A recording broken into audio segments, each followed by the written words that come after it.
John Burkhalter, and I am a member of the board of the Princeton Adult School. And it is my happy opportunity to introduce our speaker this evening, Amini Jamal, who is Associate Professor of Politics at Princeton University, and she currently directs the workshop on Arab political development. Professor Jamal's current research focuses on democratization and the politics of civic engagement in the Arab world. She extends her research to the study of Muslim and Arab Americans, examining the pathways that structure their patterns of civic engagement in the United States.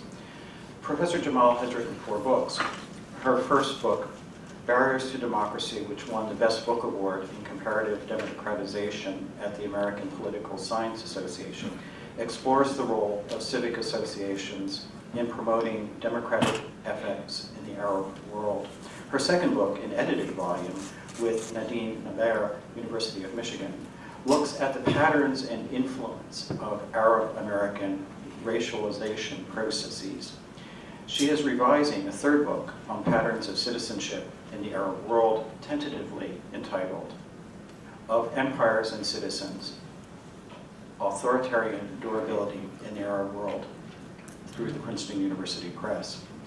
Professor Jamal is also a co-author on the book Citizenship in Crisis, Arab Detroit After 9/11. Finally, Jamal is working on a new single-authored book project entitled Living Poverty, the Urban and Rural Poor in Comparative Development. Professor Jamal is Senior Advisor on the Pew Research Center projects focusing on Islam in America and Global Islam. In 2005, Professor Jamal was named a Distinguished Carnegie Scholar. Please welcome Professor Jamal, who will address us this evening on the topic of empires and citizens, pro-American democracy or no democracy at all. Thank you.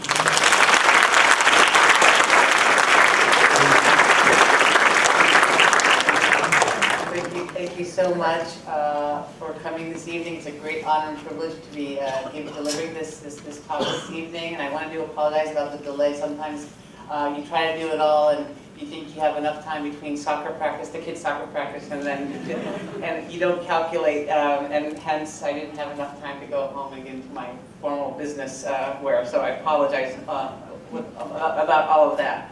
So actually, I should also update my bio. This is a book that has just been released by Princeton University Press this fall. So the title of the book is Empires and Citizens, Pro-American Democracy or No Democracy at All. And I'll be talking about the major findings of the book. So basically, the research for this book manuscript started in about 2006, 2007, before the events of the Arab Spring, before what we saw in 2011 and what had transpired then. And basically the big question then, at least for students of political science, and I'm very much a student of political science and of democratization, the big research question there was, while most of the world had progressed towards more democracy, this was not necessarily the case in the Arab world. We were seeing more or less this stubborn authoritarian persistence in the Arab world. Even after the fall of the Soviet Union, even after we began to see transitions in the former Soviet Union, in Latin America, in a lot of parts of even Africa, the Arab world remained rather durable. In fact, even with the given transitions that we've seen, at least regime change, we've seen some regime change, we've seen leaders voted out of office, as we did with Mubarak's Egypt and whatnot, still the future of democratization in the region remains questionable at best. Now, when you look at a lot of data, one of the things I try to do in this book is bring together a lot of data. One of the most kind of durable correlations or durable findings in political development is this idea that democracy should track well. Democracy emerges in societies that have undergone some significant development. So in societies that have witnessed significant economic development, significant human development, significant development of human capital in the form of education, the form of literacy, the form of high-skilled labor, things of that sort, those societies should also move towards democratization. But if we look at data from the early 1970s, and if we had data that extended earlier, you'd see that there were huge movements in human development in the Arab world, and so this is the line that tracks human development. Even while we saw increases in human development slightly during this period and much earlier, these bars are basically the status of political and civil liberties, which is the common indicator we look at in political development. You'll see that the state of political and civil liberties remained rather static for the last several decades, even while human development improved. So it's not the case that the story of Arab authoritarianism can be traced back to human development per se. And in fact, if you think of human development and economic development as simply a measure of per capita income or of affluence within a society, well, we all know that the Gulf countries with their oil-rich states are probably some of the richest states in the world, and those countries have not democratized or are not moving towards democracy. Now, a lot has been said about the idea that, well, maybe it's not about economics, it's about culture. You know, this is a region that the predominant religion in that region is Islam, and this is a region that basically has some cultural resistance to democracy. First of all, if we take the big Islam category, right, that something's inherent about Islam that contradicts democracy, well, we know that if we look at the Muslim world itself, if you look at countries like Turkey, Indonesia, countries that are Muslim, half those countries are democratic today. So it's not suffice to make the argument that Islam equals, or we can equate it to less democracy. But it is true. It is true that there's something unique about the Arab world in comparative perspective, right? So it's not a Muslim category. And so what percentage of the Arab world is Muslim? Or sorry, what percentage of the Muslim world is Arab, right? 20 to 25%. So about 75% of the global Muslim population is non-Arab. And we've seen significant democratization there. So when we ask then citizens in the Arab world, so let's explore the cultural argument in the context of the Arab world, do you agree that democracy may have its problems but is better than any other form of government? What we see systematically in public opinion surveys in the last decade, from the 1990s onwards, where we've been able to go in and track public opinion data, and this is just a synopsis or a glimpse at this, is that across all states, majority of the populations believe that indeed democracy is the best form of government. So again, this idea that, well, if we could only, quote unquote, teach the populations or have the populations appreciate more democracy, then all the problems of the world would be resolved, at least in that region. That does not appear to be the case.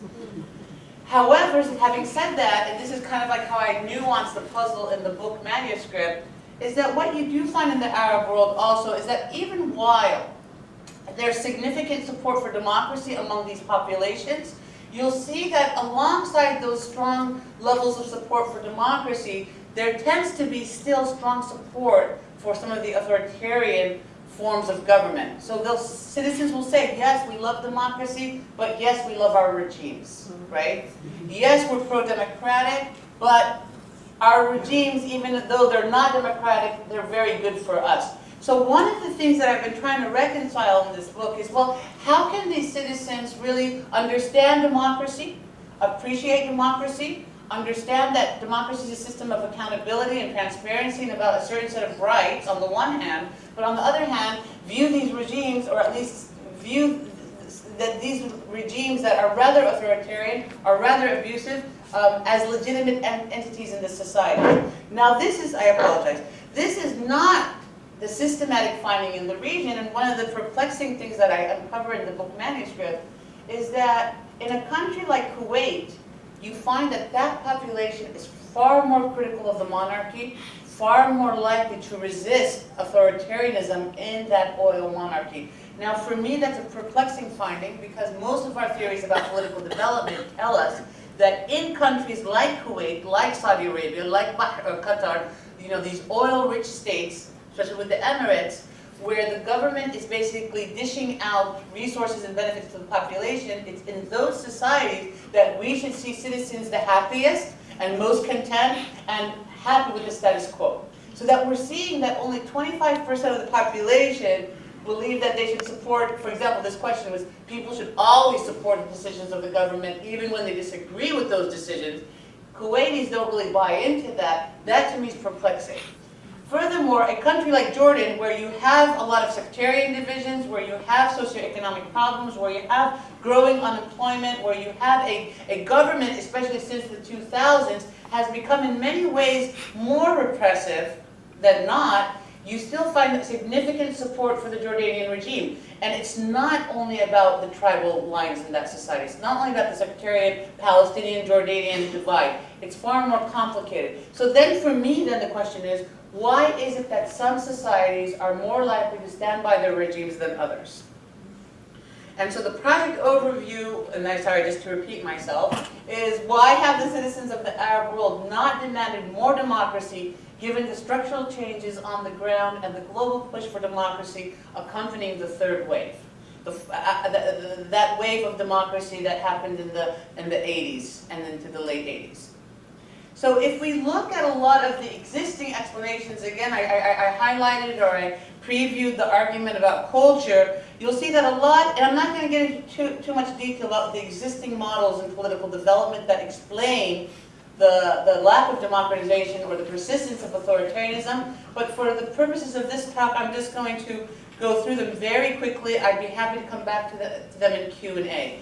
So really, again, a lot of the arguments, at least as they pertain to the Arab world, focus on political culture, that these societies haven't developed, haven't modernized in significant or meaningful ways for democracy. The civil societies of these countries have remained either divided along tribal lines, sectarian lines, religious lines, and have not basically overcome the nature of cleavages in societies where societies can work together, again, in ways that will enhance the democratic project. And then you can look at the political economy explanations, which hold that you need to see some form of urbanization, industrialization, type of economic development that basically brings people to urban centers and allows people to mobilize along class cleavages rather than pre-existing, primordial, if you may, cleavages, and that this type of mobilization based on class interests allows citizens to demand more concessions from the state in ways that expand the franchise or expand democratization. More or less, these are the stories or the narratives of the way, or at least the superficial treatment of democratic evolution in Western democratic societies, more or less Western Europe, right? So it's not, I still have to be convinced that what happened in Western Europe is a unique model that should apply to the rest of the world, but we'll bracket that for now. So nevertheless, these models, I argue, are not satisfactory because where we have seen more development, we haven't seen more democracy. We've seen democracy in some countries like Kuwait that have not undergone these processes and in fact have been or remain to be a bit more tribal and sectarian in nature. So I'm not entirely convinced with these arguments. There's a new literature out there that also talks about democratic deficits and whatnot. I'm not going to bore you with the details of the arguments. But again, trust me when I say they really don't apply to the Arab world. So the existing theories are empirically unsatisfying. That's basically the big premise of the book. And in the cases of Jordan and Kuwait, actually the Kuwaitis should be demanding less democracy, but what we see is that they're indeed demanding more democracy, even though, Kuwaitis are pampered. I mean, and I don't say this in a negative way, or I'm not passing judgment, but the state really takes care of Kuwaiti citizens. I mean, the average person works 15 to 20 years and basically can retire on a very generous package. Okay. So then what is going on in these models? What I argue in the book is that a lot of our models of political development, whether we are embedded in this literature on political development and thinking about democratization and political development, or whether we're just viewers, we're just consumers from watching television or listening to NPR, a lot of how we think about development, in my opinion, is basically based on a faulty assumption. And so what is the faulty assumption? The first assumption is that we often assume each state is basically self-contained and the nature of its institutions, meaning its government or its regime, is a direct reflection of its own society. So where we have democracy, it must be because the society is democratic. And where we have authoritarianism, it must be because the society is authoritarian at some level, right? So we have this, and I don't understand why we have this conception that the regime reflects society, right? So just bear with me a little bit.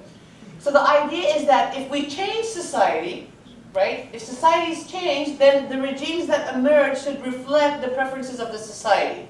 Because we bought into this idea that all political systems must reflect the preferences of their societies. Although we know that authoritarianism is not necessarily representative of the preferences of societies, we still believe that at some level, authoritarian regimes reflect the preferences of societies. To believe all of this, we also believe that states are autonomous, self-contained, and sovereign entities shielded from international influences, right? To believe that the regimes reflect the preferences of societies and that preferences of societies can shape regimes, we're really treating each unit as each state as an individual unit in the international sphere. Trying to capture this is my original picture. Basically, the way we often think of existing states is that here's the political institutions, the regime, it could be democratic or authoritarian. It is influenced by its society, and in return it influences society, and each state lives in this sort of harmonious circle. But what if not all states are equal, and some states are influenced by external actors or international influences? So then we have to be open to the idea that the external actor disrupts this harmonious relationship between society and political institutions. So I posit in the book that you have client states. I mean, in the international order, we have strong states, we have dominant states, we have hegemonic states, and then we have weaker states. You can't say that the states in Africa are equivalent to the states in the OECD, right? In the advanced industrial world. So in client states or little states who depend on larger states, institutions are no longer solely expressions of society's preferences. The client relationship, what I call the client relationship, is basically that relationship between the external actor and the smaller state becomes more like of a client relationship. The client relationship diffuses direct accountability mechanisms between states and societies. And so states don't derive their legitimacy from their own societies, right? Oftentimes, a lot of states exist and seek international legitimacy and recognition, and they don't care about what their societies think to begin with, right? So my argument is an interactive argument, and I'm going to get to the data. So in the world system, we have international hierarchy. It's just a way of life. Some states are stronger than others. And so now think of us in this classroom as citizens who are living in a client state, a weaker state, right?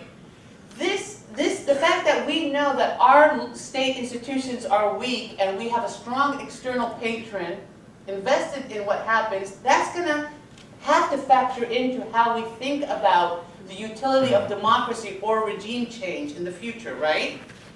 So let's say we all know that our existing leader is really close, for example, to the United States. It's going to structure the way we think about replacing that leader as well. Because we don't want to bring to power leaders, like the Muslim Brotherhood, who might risk that relationship with the external patron. So keep this in mind.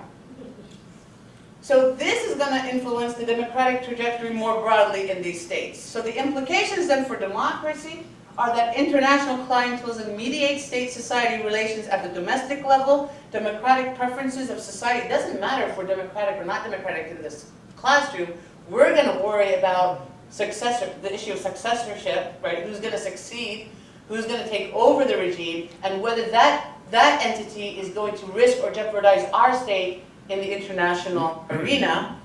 And so we're going to be mindful of the fact that you might have anti-patron movements, mostly Islamic movements, and this has a lot of implications for Morsi and Morsi's government in Egypt, and we'll get to it in Q&A, that these anti-patron sentiments among opposition movements stifles democratic contestation among would-be reformers.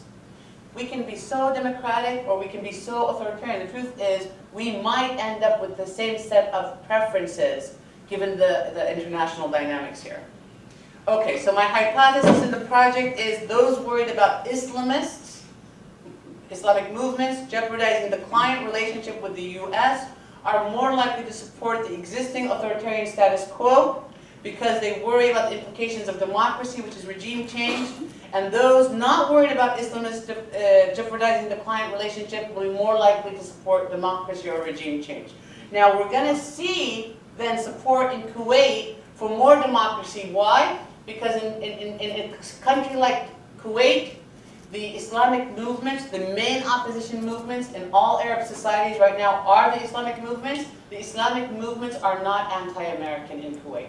Why? Because in 1991, when the United States went into Kuwait and liberated Kuwait from Iraq, it forced the Islamic movement to become pro-American because it had a crisis of legitimacy among its people. So the ICM, the Islamic Constitutional Movement in Kuwait, is quite pro-American. Nobody's worried about the Islamic Constitutional Movement coming to power and asking the US troops, for example, to leave the country or anything of that sort. Nothing risky. Whereas in Jordan, you have the Islamic Action Front that still mobilizes on a very strong anti-American and rather anti-Israeli platform. And oftentimes, US interests vis-a-vis Israel are seen as part of the same package.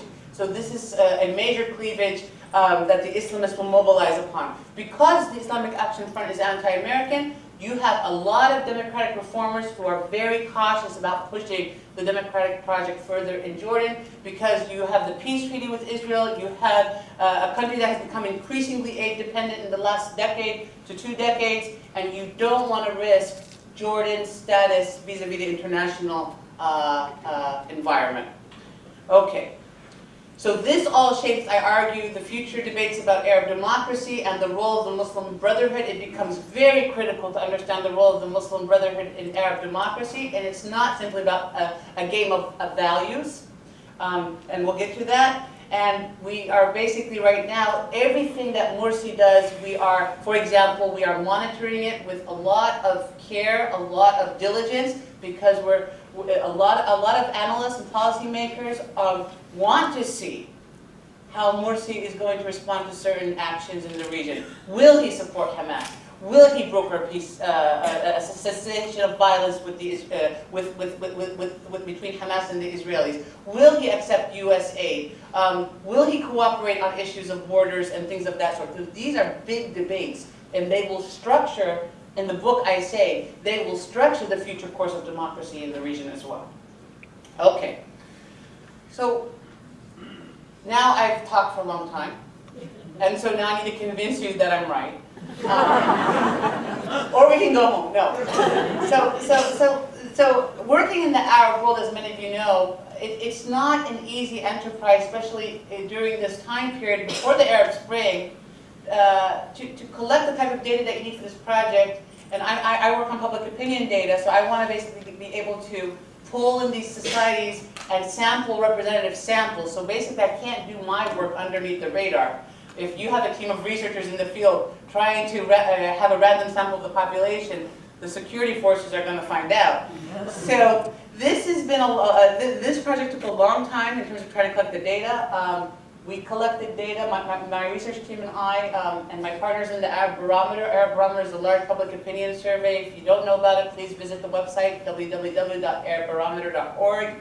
We collect public opinion on Arabs, and now in the third wave, we're hoping to get 11 countries, and this is huge, because you can do the math. It's hard to get into these societies. So in the book, I have data from 4 Arab countries. I also complement that data from the Pew Research Center. They have done public opinion work in the region. In order to really understand what my survey results tell me, I also went in and I talked to 250 citizens in the region, each interview for about an hour to an hour and a half to really get an appreciation, understanding of what democracy meant to them, what were the negotiations they were making. I focus here in the presentation on Jordan and Kuwait, but the larger book manuscript that I hope you'll take a look at it relies on evidence from Morocco, Palestine, Saudi Arabia, Turkey, and Indonesia. So what is international hierarchy? I have said international hierarchy exists between Arab countries in the international order, maybe for primarily the United States. And so let me give you a definition, a working definition, and then I'll show you some data. So David Lake, a renowned political scientist who studies international relations at the University of California, San Diego, he argues that hierarchy exists between one state and another when one actor, the dominant state, possesses authority over another actor, the subordinate state. Authority is never total, of course, but varies in extent. So, again, if I'm maintaining that international hierarchy exists, it's very crucial to basically show you data to convince you that there's some level of international hierarchy. Now, David Lake and other scholars of international relations will tell you that the degree of hierarchy or the degree of dependence between one state and another state is dependent on two dimensions. One is to what extent does the subordinate state rely on the larger state for economic assistance or economic treaties or economics in general. And then the other indicator is to what extent does a smaller state depend on a larger state for its security. If you are a smaller state and you're completely economically dependent and your security is dependent on that external state, it is called an empire relationship, right? So you can be economically dependent but not security dependent, or vice versa, but once you're both kind of like, you both are economically and security-wise not viable, then you're like in an empire relationship. So when we look at official US development assistance, what you'll see is that from 1991 to 2006, and even if I extend the data to 2010, so I keep checking to make sure that I'm right, you'll see that the Arab world has received the largest share of US official development assistance since the end of the Cold War. And that's not even including Iraq here. This is in millions of dollars, right? So Iraq is a different beast of its own, right? Now, what's shocking, right, is that this is also the one region that probably is the richest region, has countries that are the richest region in the world. But nevertheless, the U.S., because of its alliances and its geostrategic interests, continues to fund many countries in the Arab world. If we were to break this down, I mean, look at Africa, right? If Africa is receiving less than the Arab world, and if we were to break this down per capita, the ratio would be much higher for the Arab world because it's less has a lower population than Africa.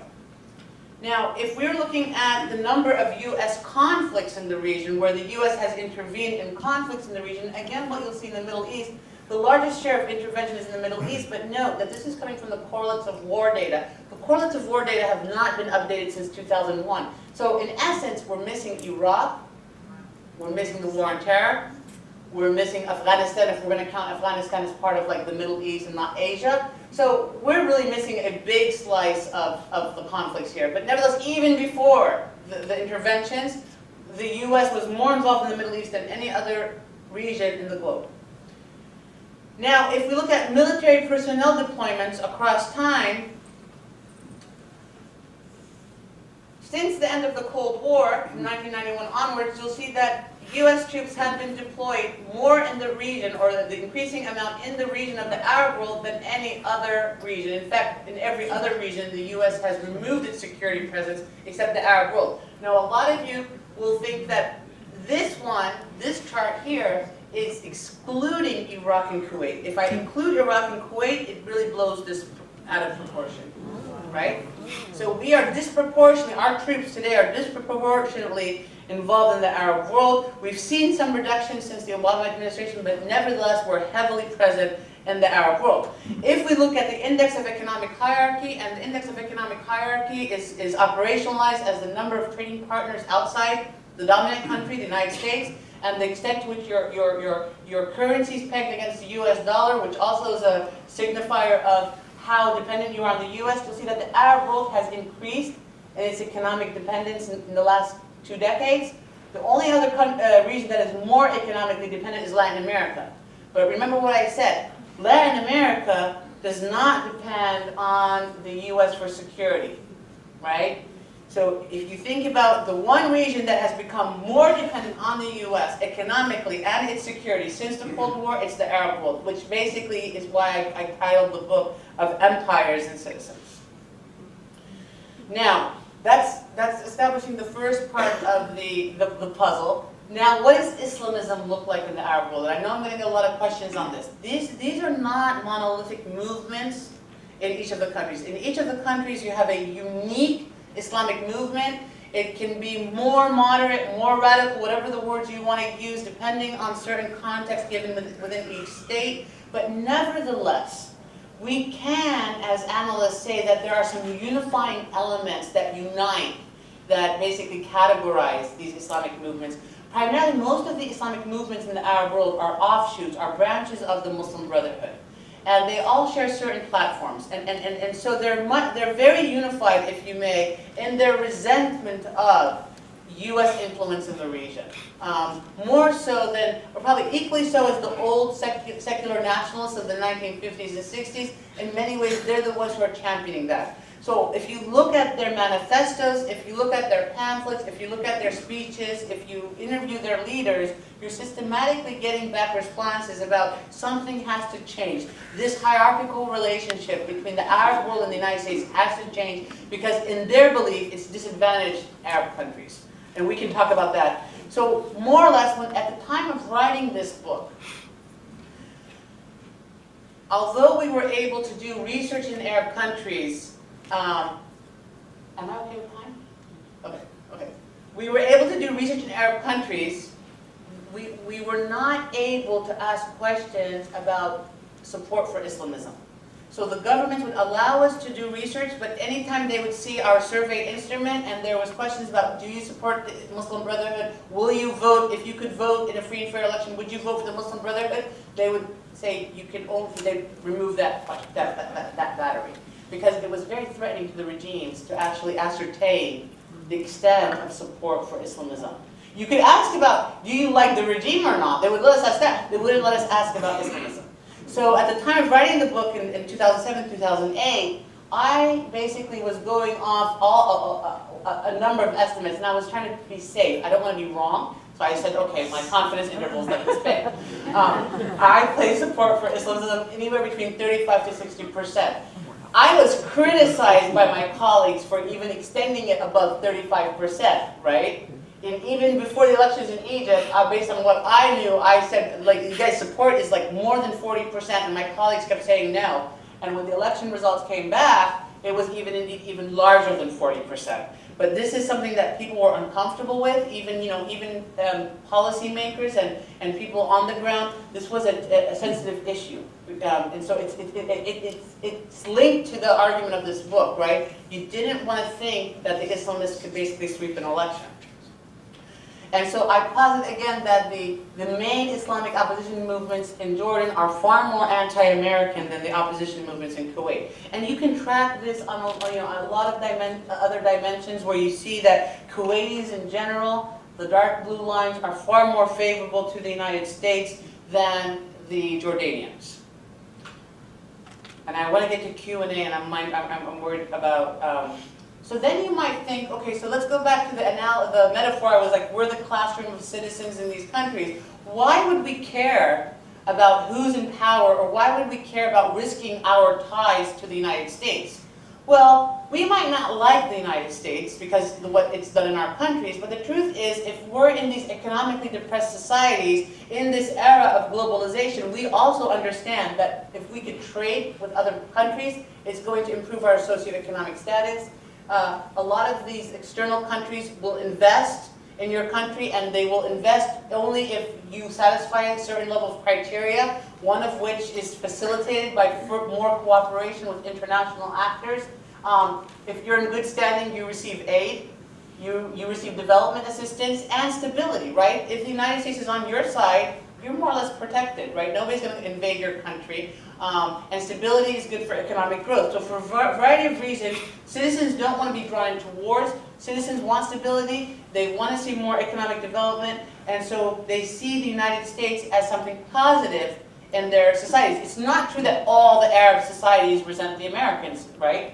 You'll see a lot of variation. So for example, linking their interest to economic development and to the role the United States can play in promoting economic development, you'll see that in both Jordan and Kuwait, you'll see societies that have 50% support for market economic development in those countries? Do you support business ties with other countries? 72% of Jordanians, 91% of Kuwaitis, they support increasing economic ties with other countries. Do you believe the influence of external companies in your country is positive or is good for your country? Again, majority support in both countries for more business ties with other countries. But here's the point. Does the U.S. promote democracy everywhere, or does the U.S. promote democracy where it serves its interests only? Majorities in both countries believe that the U.S. will only support democracy where it serves its interests, right? And if democracy might bring back a result that is undesirable, like Hamas in 2006 in Palestine, the U.S., the conventional wisdom became, the U.S. will exercise its influence to alter that, or at least place sanctions in ways that will harm the stability of the country, right? So this idea of winning favor between the Americans becomes a cleavage within these societies, that especially the societies that have high levels of anti-Americanism. And I can go on and show you more data, but I want to move forward to some qualitative findings of my argument. So I ran a variety of tests where I looked at the role of anti-Americanism and in structuring attitudes toward the United States. In a nutshell, please, I'm not going to bore you with the quantitative findings. I'll be more than happy to put them up if you're interested in seeing them. More or less, in a country like Jordan that had strong levels of anti-Americanism, citizens who were anti-American in Jordan, they wanted more democracy, right? And it was the citizens who were pro-American in Jordan, they wanted less democracy. They didn't want regime change. So they believed that to ensure ties with the United States, to stay in the good standing of the United States, they had to support the existing monarchy in Jordan, right? And we see this debate, a similar debate in Egypt, right? When Morsi and the military are running head in head in the election, it's your pro-business sector, your pro-economic sector, your secular class who are mobilizing behind the military, and it's not simply because of the secular religious division, right? And we'll talk about that. It's because they were worried. Will Morsi upset the United States? Will Morsi upset military ties with the United States? Will Morsi violate the peace treaty? Will he guarantee that the stability and the vital role that Egypt plays in domestic politics of the Middle East, will that persist? And so this becomes a big debate in Egypt at the eve of Morsi's election. I mean, otherwise, how can you explain that after a revolution which saw millions of people go through the streets, you still had a vote that resulted in 48% wanting to see the military back in power, the military that was linked to Mubarak, almost bringing back the remnants of authoritarianism in Egypt. And part of that debate was a debate about the future of Egypt and the future economic development of Egypt. So I'm going to move forward with the economics. So what does this look like qualitatively when I talk to citizens in the region? So systematically in Jordan, back to Jordan, the Jordanians linked their support for government and their worries about democracy directly to U.S. interests. Anti-American forces were significant concerns in Jordan. The Kuwaitis linked their support for regime or democracy based on the merits of democracy. The Americans did not really enter in that equation. The U.S. is important for Kuwaitis, but it was not something that was either stifling or empowering or furthering, if you may, debates about democracy. So in Jordan, for example, let's take Bilal.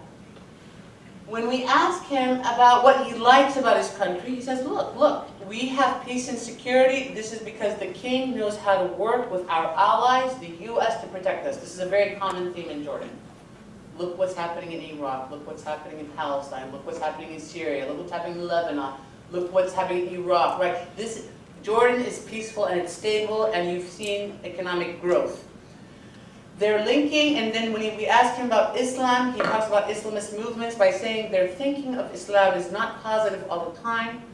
They do some good things, like they try to stop the war between Israel and Palestine. So this idea in Jordan that if the Islamists want to fight a war with Israel, they can go over the border and do it over there, but they can't bring it over the border back to Jordan, which is good. But they also want to stop our ties. The Islamists, want to stop our ties to the United States, which will be very bad. Hashim in Jordan He says, look, Jordan has the most stability in the Arab world. Look at Syria, look at Lebanon, look at Palestine, look at Iraq. Jordan is the most stable country for reasons that everybody knows. The U.S. protects us.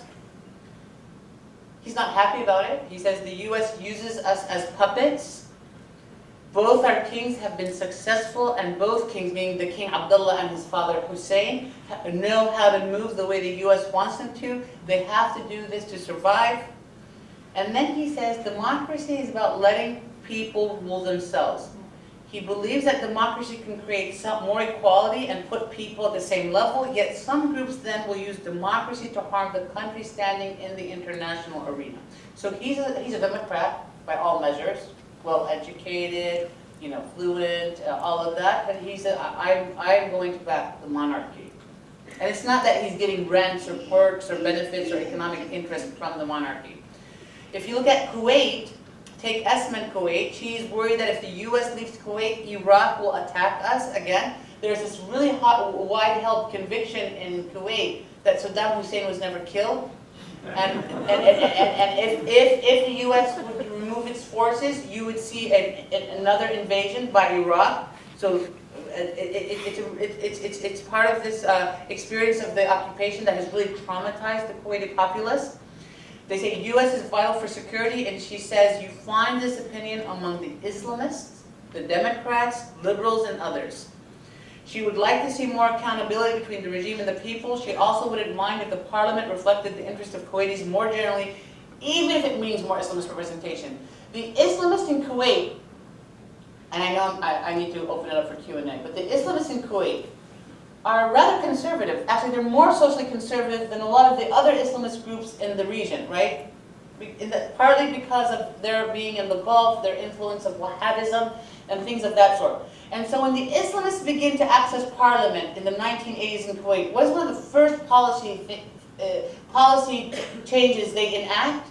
They segregate Kuwait University. It's no longer acceptable for men and women, students and teachers, to be in the same classroom in Kuwait. So it's like the most inefficient, you can imagine how it's not efficient to have two, anyways, I won't, sorry. And there's other problems linked to that. So I push Esma. Esma is a very progressive liberal in Kuwait. And I say, well, if you keep allowing more democracy in Kuwait, the Islamists are very popular. They've aligned with the tribal forces. They'll keep enacting these social policies. And her comment to me was, yes, that's true, but the process of democracy is going to be, it's probably going to get a little bit worse socially before it gets better. You have to bring these people into the parliamentary debates, into participation, so that we can take them on and we can basically try to figure things out. Ali in Kuwait, he says there is a need for the Americans. This is well understood by everyone. He says the monarchy tries to be democratic, and indeed, compared to all the other Islamic and Arab countries in the region, it is the most democratic. There are the ideologues who have hijacked Islam and made it a terrorist religion, and there are those who operate for the love of Islam and what it stands for. In Kuwait, the Islamists are of the latter tendency, meaning they're not a threat.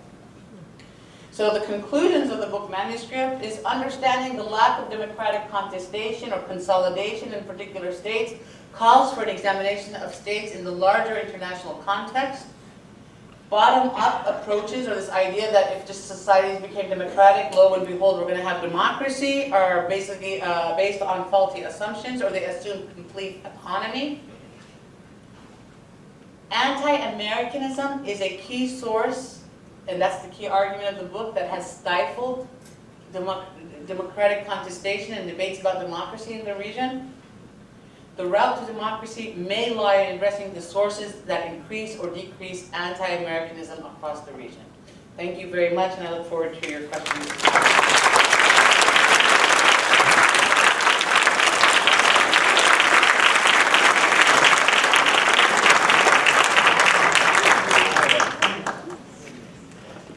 One of the things that you didn't mention throughout the whole discussion is the separation of church and state within Islam. Could you just comment on that and how much you believe that that's responsible for the retardation of democracy in a lot of the Arab world? So there is this debate about whether or not Islam, because it's not separate from state institutions as such, that it has stifled democratization. Now, there's two things going on there. I mean, so let's disaggregate our concept of democracy. So we can take democracy to be a procedural concept, meaning procedural democracy, where you can have elections, where you can have accountability, where you can have transparency, where citizens can basically subject the legislative branch to more scrutiny. They can impeach the president. If we take all the procedures, there's nothing in Islamic theology per se that would limit procedural democracy. And in fact, if you look at what the, other than Morsi right now trying to concentrate executive authority, which is not, his rationale for doing that is not in Islamic theology. It's just like getting back at the secularists. There's nothing really, arguably, in Islamic theology that undermines the concept of procedural democracy. This thus leaves us then with a different argument. Liberal democracy, right? Western democracies, as we know them today, are based on a set of liberal democratic values.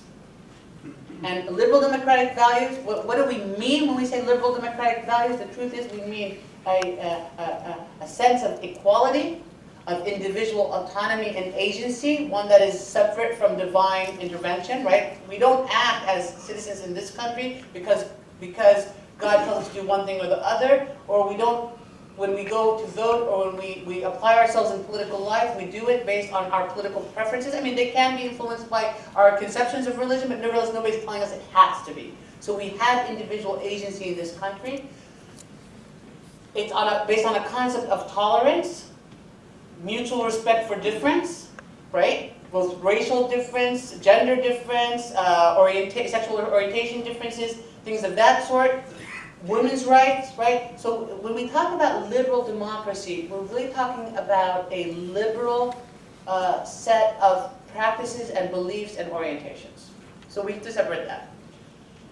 In my opinion, again, there's nothing in opposition to procedural democracy in the Islamic tenets or in what a lot of these movements are espousing. The question is, will Arab democracies or Muslim democracies ever be liberal democracies? I don't think that's going to happen, right? And it's not because there's something inherently, I believe that it's possible, but let's be realistic, it's gonna get a little bit worse before it gets better. There will be approximations. It'll be better in some societies, like Turkey, for example, but it will take time and effort.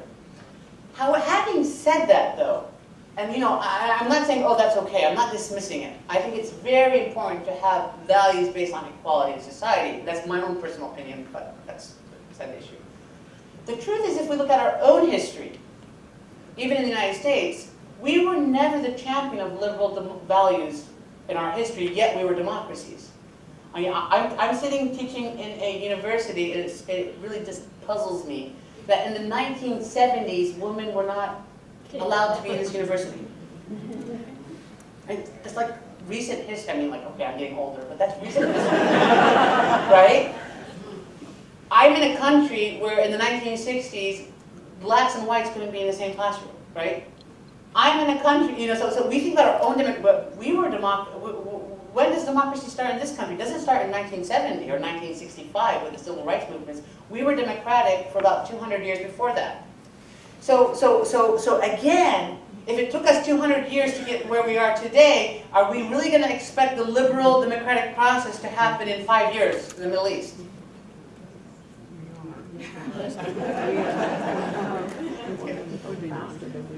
So I guess that's my answer. Over here. There's a sense that there's in the Muslim world, there's a big sense of reformation going on, sort of like the reformation that was happening in Christianity. And that seems to be part of what this liberal democracy versus non-liberal democracy is equated to. I mean, it's interesting in the Muslim world. So here's the difference where I would say there is a reformation, there probably always has been a reformation in the Muslim world that we haven't recognized. Here's the difference between the influence of Christianity in a lot of societies and Islam.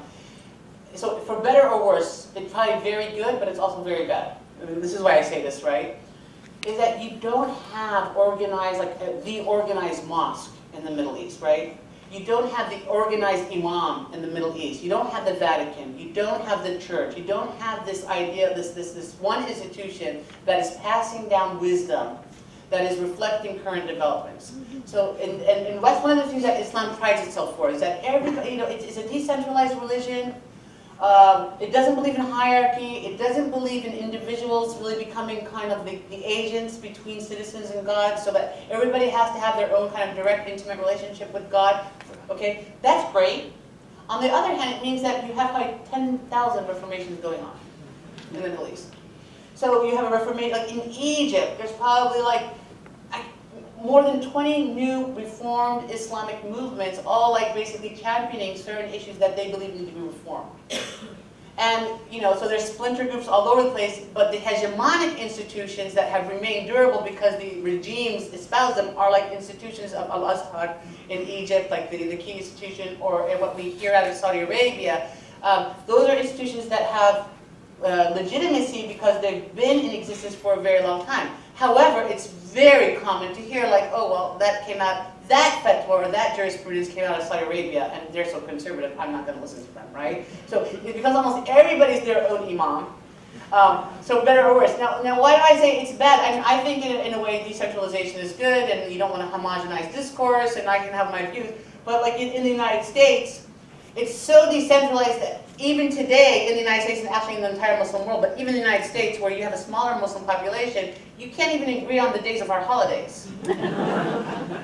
It's funny, but it becomes really frustrating when you're celebrating the Eid today and your family in the other state is not, right? I mean, it's like, and that's because their local mosque told them not to celebrate your local. So at some point you think like, wouldn't it be easy if you just had one mosque to say in the United States that today's the Eid and that's it, we're all going to celebrate? I mean, so you can see how it is.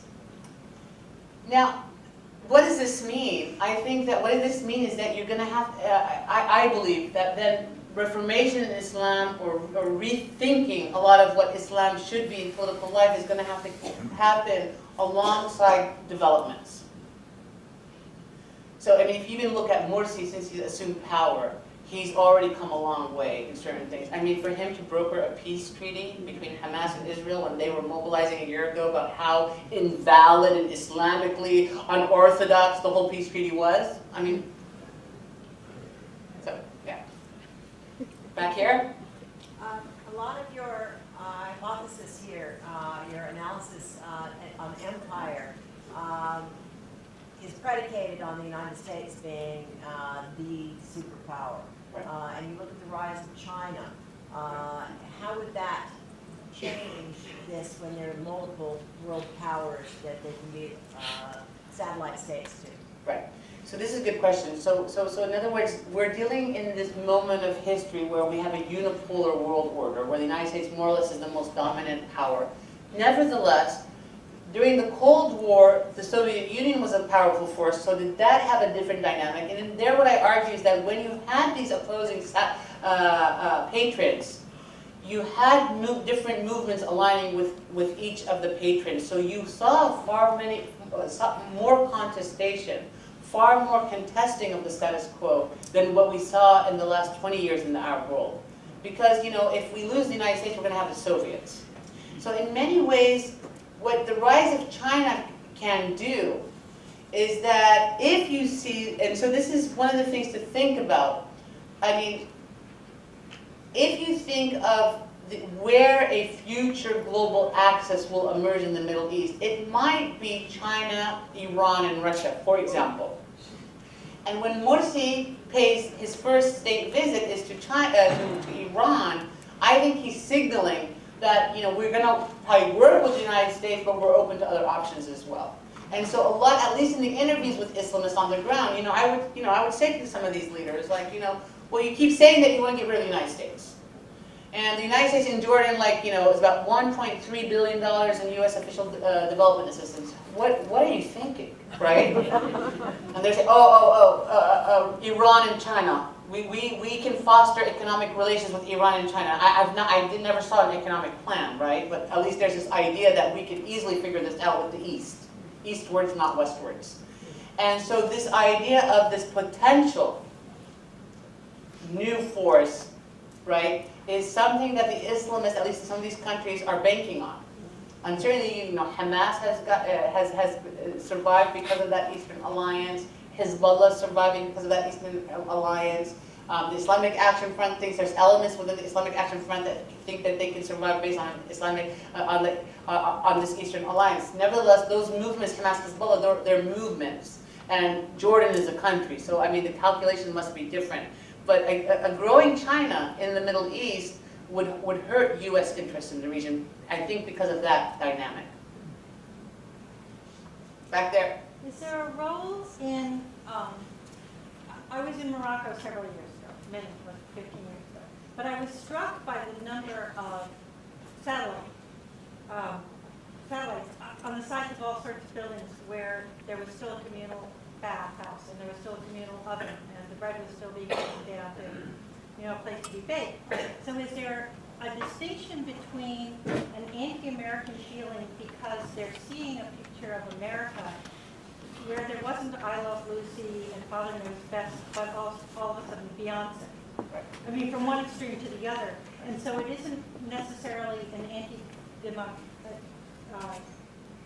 democracy, but an anti what they're seeing as socially a liberal, you know, divergence from what their preference is. Right, so this is a good point. And so you raise the issue of satellite TV, and satellite TV kind of like, you know, pummeling these countries with jump.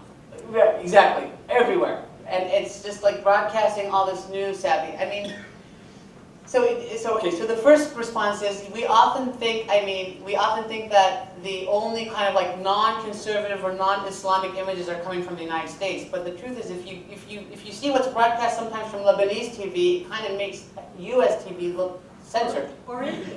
Right? Or Bollywood, right? Bollywood. Right, Bollywood's in the Gulf countries, right? I mean, so it's like when I travel with my kids to the Middle East, I basically make sure that satellite is disconnected because they can access things that here you could never access on a free satellite channel, right? It's just horrible. And it's not coming from the United States. Okay, so having said that. There is a lot of resentment about this kind of like, you know, this moral, spread of corruption in this society, but it's not targeted towards the United States only. It's targeted towards also the youth in those countries that are demanding for it, right? I mean, there's an appetite for it. The youth in these, not only the youth, I mean, I think people are getting to the point where, look, it's part of their societies. I mean, this is going to sound like, you know, but I was reading during Valentine's Day. I was just reading something on the internet, and they're celebrating Valentine's in almost every single Arab capital in the Middle East. I'm thinking like, Valentine's buffet specials, Valentine's hotel specials, take your family. I was like thinking like, wait, Valentine's was never an Islamic tradition. And so you're seeing, this is what globalization does though, right? And so there's an appetite for it. And so it's no longer this idea that there's this, it's all about culture anymore. And so it becomes this idea that you have to distinguish between the policies and then the culture. I mean, even when I put up the chart about culture, even in like a country that is anti-American, sorry, there must be a better way to do this. Even an anti-American country like Jordan, right? You'll see here, the culture of the U.S. has many positive features, and about 40% of Jordanians believe that's the case. Yes, I mean, right? So you can't just say the majority of the population is against U.S. culture. In Kuwait, that number is like 80%. 90, yes. I mean, so it's striking. There is an appreciation for U.S. culture, sitcoms, movies, fast food. All of that is prevalent in the Middle East. I always tell my kids, don't worry, you can get Pizza Hut. Don't worry, you'll be fine. You'll survive, you know? So, and it's true. It's really accessible. What is the role of education, and especially the role of women's education impact these issues? So, I mean, did your survey, you did 50-50 or is it? yeah, no, 50-50, these are random populations. I mean, women in many ways resemble men. Okay, so there's a lot of questions built into. Let me just tell you, in a lot of Arab countries, actually now, women outnumber men as a ratio in university education. It's actually a problem in some countries like the Gulf countries where a far larger number of women have attained degrees of higher education, and it's a cultural issue that women don't marry down in Arab societies, especially in tribal societies. So there's this marriage problem now that people keep talking about because families don't want to marry their women out of the tribe or out of the small countries, and the men don't want to get educated because if you just basically, by virtue of being a citizen of the country, you're going to make good living anyways. Why go to get educated? So it's a big problem. So in a lot of countries, we're seeing that women are outnumbering men in higher education. Nevertheless, and so on attitudes, this analysis here, gender is never standing out in terms of structuring these findings. The question I think that you're probably asking is that where do women's attitudes stand on women's rights, perhaps? And there it's tricky. I mean, and this is something that I've been trying to figure out and do more studies on, and I haven't just because of where I am in terms of like my busyness and the agenda and all of that, is that if you look at those people who vote Islamist, women are more likely to vote Islamist in almost every single Arab country. 75% of women in Gaza in 2006 voted for Hamas. We see this with Hezbollah. We see this in Qatar. We see this with the Muslim Brotherhood in Egypt. And so the question is, what are Islamists offering women? Where they will go out and vote for movements that are basically mobilizing on platforms that are going to more or less take away rights from women. And so there's a host of, like, you know, my colleagues in anthropology, my colleagues in sociology are really trying to get at this issue. And it's not so much a function of education, because very well-educated women are voting Islamist also. The issue has to do with more of this, you know, patriarchal connectivity, where they like the idea of a leadership assuming responsibility or welfare responsibility for the population. For example, if you look at Fatah, in Gaza, it became very elite, and so women tend to be far more critical of government abuse than men. I think men are more, not to say that, it's like, I don't want to say it's like biological or anything like that, I'm not going to say that. But it's that women are much more negative about government misabusing their power or appropriating resources of the state for their own personal consumption and denying the population. A lot of women are also, so where there is a big gap between men and women, it's not in education, it's in employment. The economic activity ratio in the Middle East or in Arab societies between men and women is probably the largest gap in the world today. And so this is also a big, and you can't really divorce that from culture, in my opinion. And you can't divorce that from the economic situation. When you have unemployment rates of 20 to 30%, informal statistics, you're not going to see women getting those jobs. And I believe, in terms of what female empowerment, good economics will allow women opportunity to overcome a lot of these cultural barriers. But so long as the opportunities are not there, it's going to be more difficult for women. In some societies, like the Gulf countries, where you have really restrictive rights, the attitudes of women are far more progressive, despite the laws. And that's because they're in jobs, they're economically independent. A lot of that, like, you know, the underpinnings of feminist theory in the United States about women's empowerment, I think there's a lot to that. I don't know if that answers your question, but Yes, sort of. it's at it. It's a much bigger issue. It's a bigger issue, okay. One more question over here? Second. What were the implications of your work in terms of what U.S. policy should be? So that's like the conclusion of the book, spends a lot of time examining U.S. policy. So the big argument is that for the longest time, U.S. policy has prioritized stability in the region, has prioritized its own economic interests above and beyond the democratic debate. And this was not lost on ordinary citizens. This is what created a lot of resentment.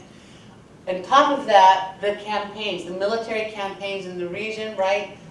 taking out Iraq and then occupying Iraq, not being an honest broker on the Arab-Israeli conflict, right? Not, it doesn't win the United States' favor in the region with the ongoing Palestinian-Israeli conflict. I mean, we kind of all know what a two-state solution is going to look like.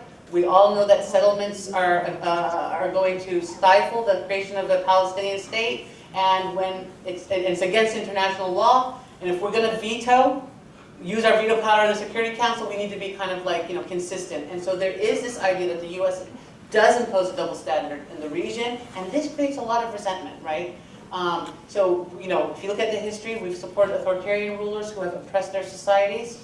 We've done it in the name of economic interests and stabilities. We've sided with Israel time after time after time. Sometimes it was important to side with Israel. Other times where, again, lands are being appropriated and we don't really whimper much about it. I mean, in our foreign policy, this is not winning us favor. But look at, for example, today Obama stood up and said to the Syrian regime, if you use chemical weapons, there's going to be repercussions. That's something that's going to boost our foreign policy. So I guess the question is that in this foreign policy debate, there are those that believe that Arab societies and Muslim societies, no matter what you do, they will always be anti-American because they hate America. And what the book shows is that no, indeed, attitudes about the United States fluctuate according to the policies. When Obama delivers his speech in Cairo in 2008, the U.S. favorability scores almost in every single country rose by 20 percentage points. So our policies matter, and we need to improve our policies.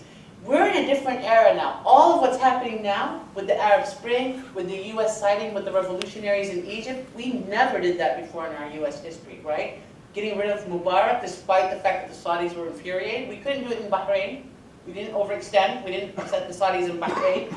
But we are now taking stances that mirror the values we've been preaching for a long time, more so than any other time period. And so a lot of people are hopeful. This is going to improve. If the U.S. is not going to, and we're seeing this, it's not going to also sanction populations that bring Islamists to power, as was the worry before, because Islamists were anti-American or Islamists were anti-Israel. We're working with the Islamists. This is going to increase the probability of democracy. I mean, look what's happening in Syria.